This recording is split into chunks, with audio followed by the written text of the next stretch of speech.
Hi everyone, my name is Alejandro Rojas, and this is my discussion post for PPA 500. This is my agenda. On the agenda, I have four different topics: the study of administration by Woodrow Wilson, scientific management by Frederick W. Taylor, bureaucracy by Max Weber, and the giving of orders by Mary P. Follet. Just to keep in mind, my pages that I'll be sourcing are from the online version of the book. I don't have the physical version, so just in case you want to go back and um, go to the source, it might differ. But nonetheless, let me get into it.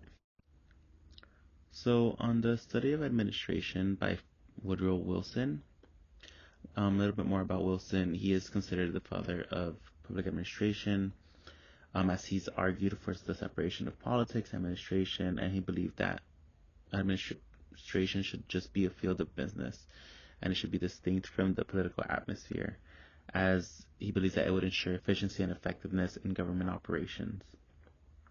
He believed that we needed a professional and nonpartisan bureaucracy, and one that would be responsible for implementing these laws and policies by the elected officials in a way to showcase their transparency with the public. And he believed that providing a systematic approach would improve the government performance. He laid the foundation for modern public administration as he emphasized the importance of a skilled and professional civil service that operates independently from political influence. His ideas could be used today as government agencies and other organizations display the data that they have accrued upon the services that they provided, how effective they are, and how much is being, for example, spent on them, and how much people are utilizing them.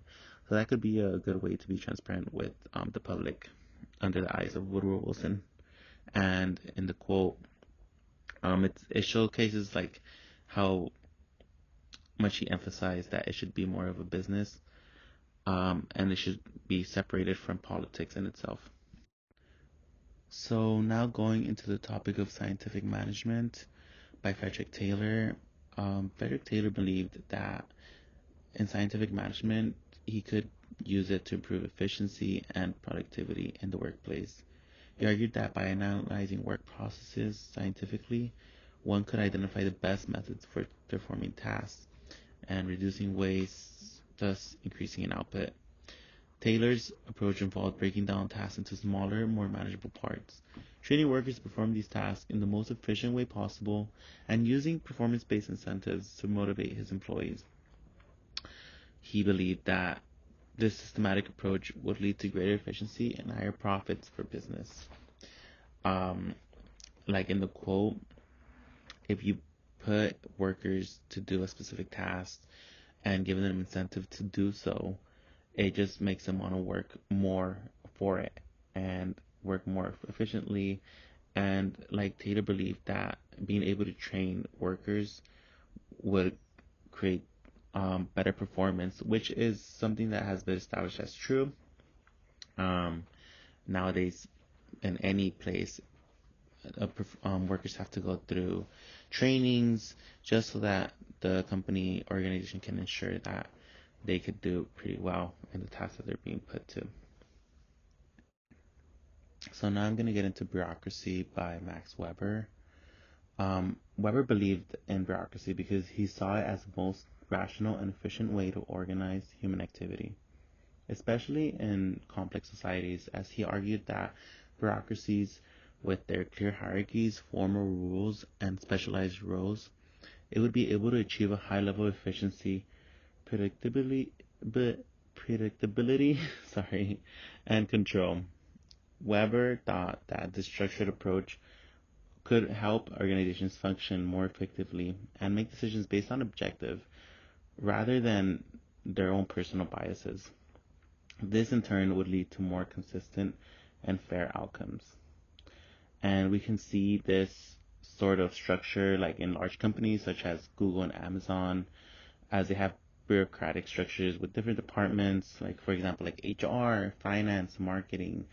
And we can also see this in other like in government agencies or educational institutions, as they have different like structures with different standardized procedures for, like, for example, like for admissions or grading and administration. So, um, going off on, like, for example, the quote, you see that there's like a social distribution within these different hierarchies as well. Some are more important than others, or seen as more important than others, and paid more than others. So that's something that Weber advocated for. So lastly, I'm going to get into the giving of orders by Mary P. Follett. Follett believed in the giving of orders based on her concept of the law of situation.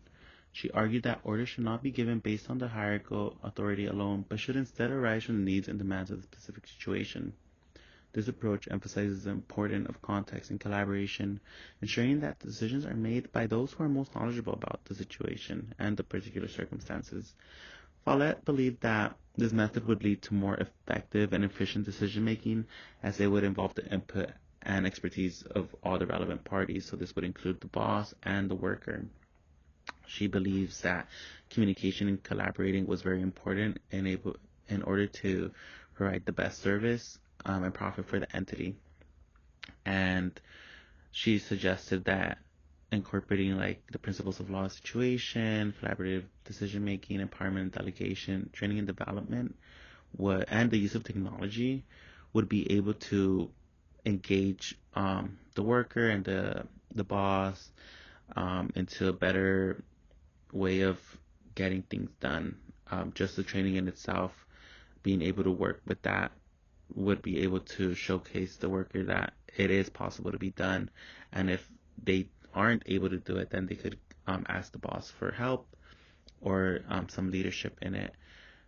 So, like in the quote, it mentions that many a time an employer has been angry because, as he expressed it, workman wouldn't do so.